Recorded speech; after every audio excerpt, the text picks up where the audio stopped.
욥기 11장 1절에서 11절까지 말씀 한 절씩 교독합니다. 나아마 사람 소발이 대답하여 이르되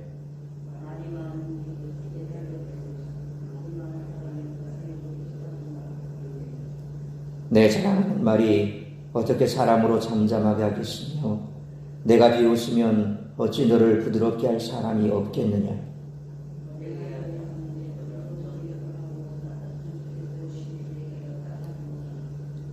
하나님은 말씀을 내시며 너를 향하여 입을 여시고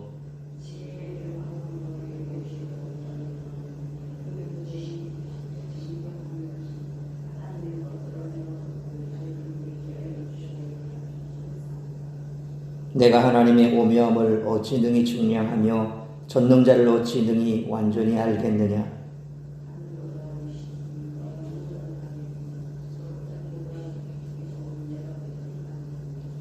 그의 크심은 땅보다 길고 바다보다 넓으리니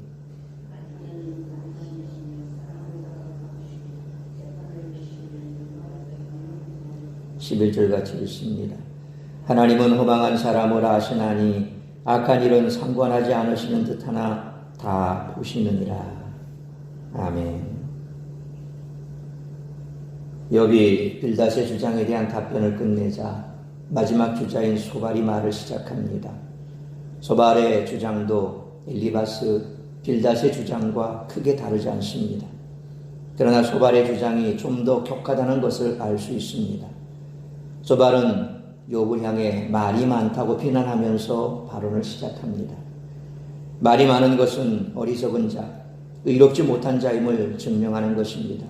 제대로 알지 못하기에 말이 많고 자신의 죄를 변명하려다 보니 억지 주장을 많이 할 수밖에 없다는 것입니다. 소발은 욥의 탄식과 절규를 자랑하는 말과 다른 이를 비웃는 말로 인식합니다. 그렇기 때문에 욥에게 자신의 분수를 알도록 가르침을 주고자 합니다. 그럼 먼저 욥이 자신의 돈은 정결하고 주께서 보시기에 깨끗하다고 주장하는 내용의 이의를 제기합니다. 욥은 하나님을 이해할 수 없는 분으로 묘사했지만 친구들은 욥을 이해할 수 없는 자로 규정합니다. 친구들의 관점에서 욥은 죄인입니다. 그것은 욥이 당하고 있는 징계로 명확히 드러났습니다. 이에 소발은 욥을 다그칩니다. 하나님의 지혜와 지식은 광대하시고 하나님은 무엇이든 하실 수 있는 전지전능하신 분이십니다. 하나님은 욥이 주장하는 것처럼 잘못된 판단이나 실수를 하시는 분이 아닙니다. 따라서 욥이 당하는 고난은 그가 지은 죄 때문입니다. 그나마 욥이 아직 살아 숨을 쉬고 있는 것은 하나님이 욥이 행한 범죄에 비해 약한 징계를 내리셨기 때문이라는 것입니다.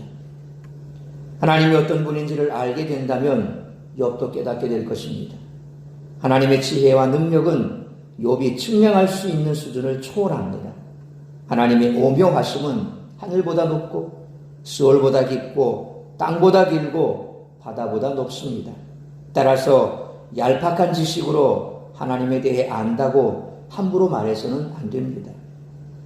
하나님이 악인을 가두시고 재판을 여신다면 어느 누구도 재판에서 벗어날 수 없습니다. 욥이 하나님의 징계에 대해 억울함을 주장하지만 하나님은 악인들을 샅샅이 살피시면서 그들을 심판하시고 징계하시는 분이십니다. 그러므로 욥은 헛된 변명으로 하나님과 친구들을 속이기보다는 하나님 앞에 죄를 인정하고 용서를 빌어야 합니다. 이것이 소발의 주장입니다. 빌닷의 말 이후에 이어진 욥의 탄식은 하나님이 자기를 정의롭게 대하지 않으신다는 고발이자 항변이었습니다. 그러자 이번에는 나아마 사람 소발이 엘리바스 빌닷과 마찬가지로 욥의 탄식을 문제 삼으며 욥을 지적하고 책망합니다. 따라서 이와 같은 오늘 본문의 말씀을 통해 우리들이 깨달아야 할 것은 첫째로 1절로 3절 말씀처럼 모든 인간은 누군가를 판단하고 정죄할 수 없는 죄인이라는 것입니다. 소발은 2절 말씀처럼 욥이 말을 너무 많이 한다고 지적하고 있습니다. 자기는 그저 듣기만 하려 했는데 욥이 말을 많이 하기에 대답하지 않을 수 없고 말이 많은 자는 의롭다고 인정받을 수 없다고 지적합니다. 소발은 욥에게 말이 많다고 지적했기에 자기도 많은 말을 하게 된 상황에 대해 변명합니다.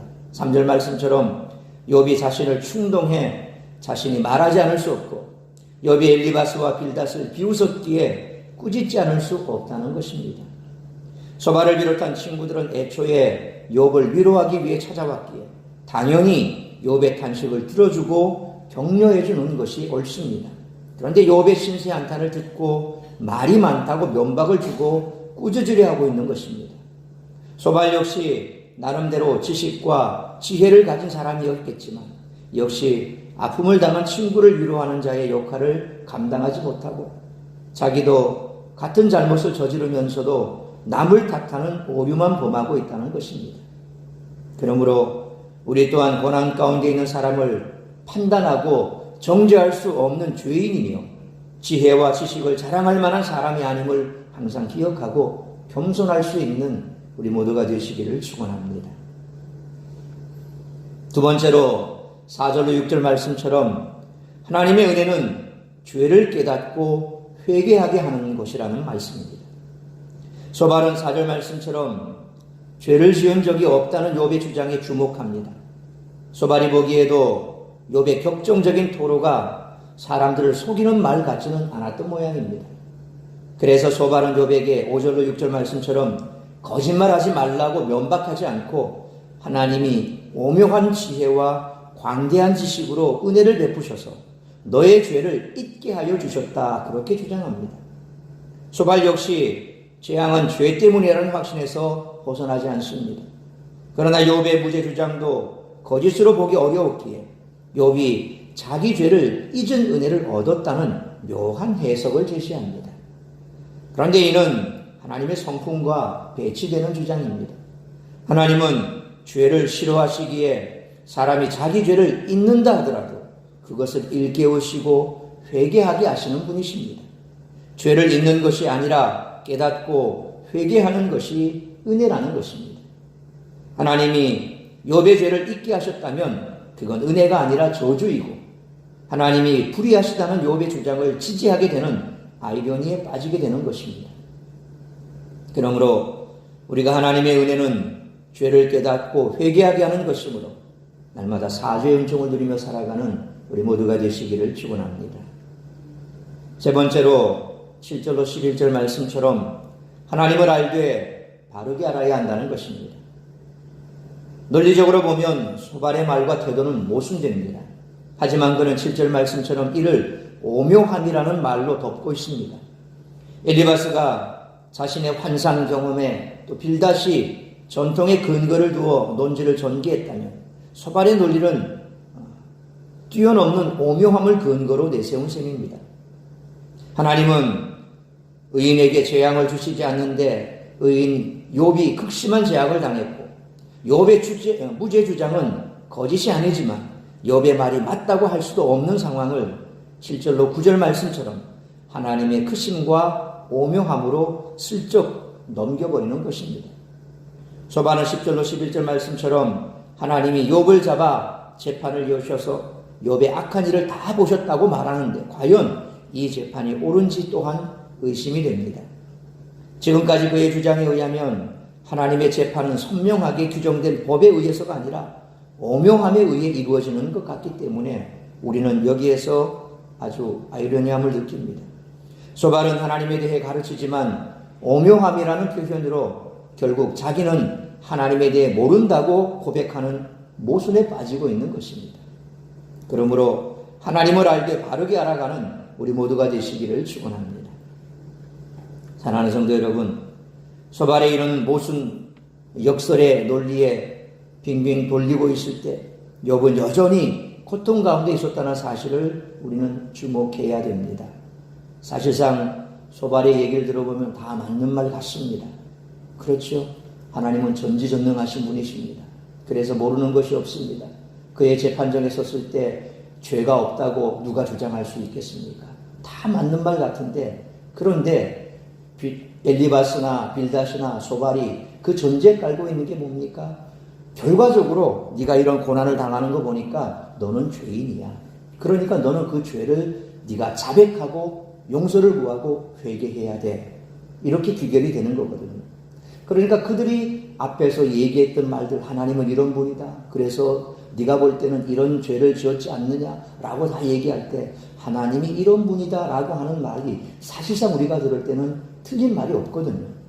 그러나 왜 이와 같은 잘못된 문제로 자꾸 접근하느냐 하면 그 접근 자체가 틀렸다는 거죠. 욥, 네가 이런 결론을 맞았으니 너는 죄인이야 라고 하는 겁니다. 소위 말하면 결론만 가지고 이제 그 단계를 유추해서 이런 결론을 내리는 거거든요. 여러분 성경을 보십시오.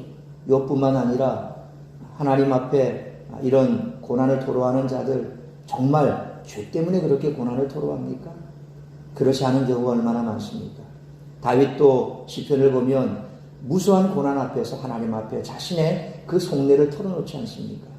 그런데 다윗이 과연 죄를 지었기 때문에 지금 그런 고난을 당하는 겁니까? 그건 아니라는 거거든요. 소위 말하면 인과응보적인 그런 논리 속에서 지금 엘리바스나 빌닷이나 소발이 계속해서 이렇게 자기 전개를 펼쳐가고 있는데 오늘 소발 같은 경우에는 아무리 봐도 욥이 과거나 또 지금 하는 말이나 들어보면 죄 때문에 지금 이런 고난을 당한다. 나는 그것이 아니다라고 얘기하는 그 욥의 얘기를 들어봤을 때 그래도 뭔가 좀 본인의 입장에서도 그건 아닌 것 같은데 라는 생각이 들었든지 하나님은 오묘하시다 라는 말로 이상하게 빙빙 꼬아서 결론을 내려버린다는 거죠. 우리가 하나님을 알되 단편적으로 알면 이들처럼 오히려 잘못된 이런 식견을 갖게 된다는 겁니다. 모든 것이 인과응보로 돌아가는 것이 아닙니다. 하나님께서 행위에 따라서 심판을 하시지만 그 마지막 때에 그렇다는 겁니다. 우리가 살아가는 삶 속에서 우리가 저지른 그런 죄 때문에 하나님께서 심각하게 심판을 하신다면 살아남을 사람이 누가 있겠습니까? 아무도 없습니다. 그렇기 때문에 항상 드러난 결과를 가지고 얘기를 하고 그 드러난 결과를 가지고 우리가 정죄하고 심판하고 또 그들을 고통스럽게 한다면 결국 우리 또한 하나님의 긍휼을 받을 자격이 없다는 거죠. 그러므로 소발처럼 말만 내세우는 것이 아니라 그리스도 안에서 영적 무지를 버리고 하나님을 아는 지식을 소유하는 그것으로 고통 가운데 있는 사람들에게 구원의 복음을 전하며 돕고 섬기는 우리 모두가 되시기를 주님의 이름으로 축원합니다. 기도하겠습니다. 걸어가신 아버지 하나님 은혜와 사랑을 감사합니다. 태풍이 지나가고 다시금 고요함이 우리의 삶 가운데 찾아왔습니다. 그럼에도 불구하고 여전히 태풍의 피해로 어려움을 당하는 사람들이 있습니다. 어쩌면 오늘 소발의 논리에 의하면 그리고 이전에 엘리바스나 빌닷의 논리에 의하면 왜 그들이 그런 고난을 당할까? 멀쩡한 사람도 있는데 왜 그들 가운데 특별히 그만 그렇게 고난을 당할까? 그것은 그의 죄 때문이라는 그런 결과를 우리는 맞을 수밖에 없습니다. 세상에서는 이처럼 인과응보적인 그런 논리로 살아가는 수많은 사람들이 있습니다. 우리 믿는 사람들 가운데서도 또 그런 생각을 가지고 있는 사람도 없지 않아 있습니다. 드러난 결과만 가지고 그를 정죄하고 심판한다면 과연 우리는 어떻는가? 우리 또한 그와 같이 누군가를 정죄하고 심판할 만큼 그렇게 우리는 의로운 사람인가? 우리 스스로를 돌아보아야 할 것입니다. 우리는 누구를 정죄하고 심판할 만한 의인이 아닙니다. 우리 또한 똑같은 죄인입니다. 하나님께서 우리를 이처럼 평안하게 두시는 것, 과연 그러면 그것이 우리가 의롭기 때문에 그렇게 우리에게 평안을 주시는가? 항상 하나님을 알게 바로 알고 또 우리가 어떠한 존재인가를 늘 먼저 우리에게 묻고 그래서 고난과 고통 가운데 있는 자들을 돌아볼 수 있기를 원합니다. 그렇다고 한다면 우리는 그런 자들을 정죄하고 심판할 수 있는 그런 위치에 있지 못합니다. 우리는 그저 하나님의 긍휼하심을 입은 자이고 그래서 오늘 우리에게 평안이 있고 그렇다면 그들을 다시 한번 하나님께 올려드리며 하나님의 은혜와 긍휼이 임하기를 위해서 중보하고 또 그들 곁에서 그들을 위로할 수 있는 그런 삶을 살아가게 도와주옵소서. 만약 믿지 않는 자들이라고 한다면 정말 그런 상황 속에서 그들이 구원의 하나님을 만날 수 있도록 복음을 전하고 또 그 하나님 안에서 회복될 수 있는 기회를 주고 뿐만 아니라 지금까지 하나님을 알지 못했기에 지었던 수많은 죄에 대하여 돌이켜 회개할 수 있는 기회를 주어 구원의 은혜 가운데 살아갈 수 있도록 인도하는 것이 우리가 할 수 있는 최선이라고 하는 사실을 늘 잊지 않게 하여 주옵소서. 그래야므로 매일매일의 삶 속에서 늘 말하기보다는 행동하기보다는 그래서 그들에게 복음을 전하고 또 진정 그리스도의 마음으로 위로하고 사랑으로 품어주는 그런 삶을 살아갈 수 있는 우리 모두가 되게 하여 주옵소서. 오늘 이 한 날도 우리의 삶 가운데 여러 가지 많은 일들을 맞고 우리가 경험하게 될 것입니다. 특별히 태풍으로 인하여 또 여러 가지 삶의 문제로 인하여 지쳐있는 자들을 만나게 될 때 오늘 욥의 친구들과 같은 그런 잘못을 저지르지 않게 하여 주옵시고 오히려 위로할 수 있는 참 위로자의 삶을 살아낼 수 있는 우리 모두가 되게 하여 주옵소서. 거룩하신 아버지 하나님, 간절히 비옵기는 우리 사랑하는 최순남 집사님 이제 곧 러시아로 떠나십니다. 아버지 하나님, 오고 가는 발걸음 지켜주시고 또 그곳에 가셔서 치료받을 때에 잘 치료받게 하시고 하나님의 은혜 가운데 건강함을 덧입고 다시금 가정의 품으로 교회 품으로 돌아올 수 있도록 은혜를 베풀어 주시기 원합니다. 우리의 생명은 주님 손에 있습니다. 하나님께서 주장하여 주옵시고 모든 과정마다 우리 하나님 세밀하게 집사님을 붙드시고 인도하시고 모든 과정들이 선함을 아버지 하나님 우리가 볼 수 있도록 크신 은총 베풀어 주옵소서. 남아있는 우리 이봉남 집사님 하나님께서 붙들어 주옵시고 또 근심 걱정 염려하지 말고 주님 앞에 기도함으로 하나님께서 이루시는 놀라운 기적 같은 일들을 경험할 수 있도록 축복하여 주옵시고 또한 아버지 하나님 명절을 이제 맞아서 원근각처로 흩어져 갈 우리 사랑하는 성도들 저들의 안전을 지켜주시고 또한 어려움 당하지 않게 하여 주옵시며 가족들과 만났을 때에 정말 아버지 하나님의 살아계심을 증거할 수 있는 그런 구원의 복음을 증언할 수 있는 우리 모든 성도들 될 수 있도록 축복하여 주옵소서. 오늘도 우리의 삶을 주님 손에 올려드립니다. 우리 모든 성도들 환난을 벗어나 근심을 면케 하시고 주님 주시는 은혜 가운데 오늘 하루도 평안을 누릴 수 있도록 축복하여 주옵소서. 이 모든 말씀 우리 주 예수 그리스도의 이름으로 기도하옵나이다. 아멘.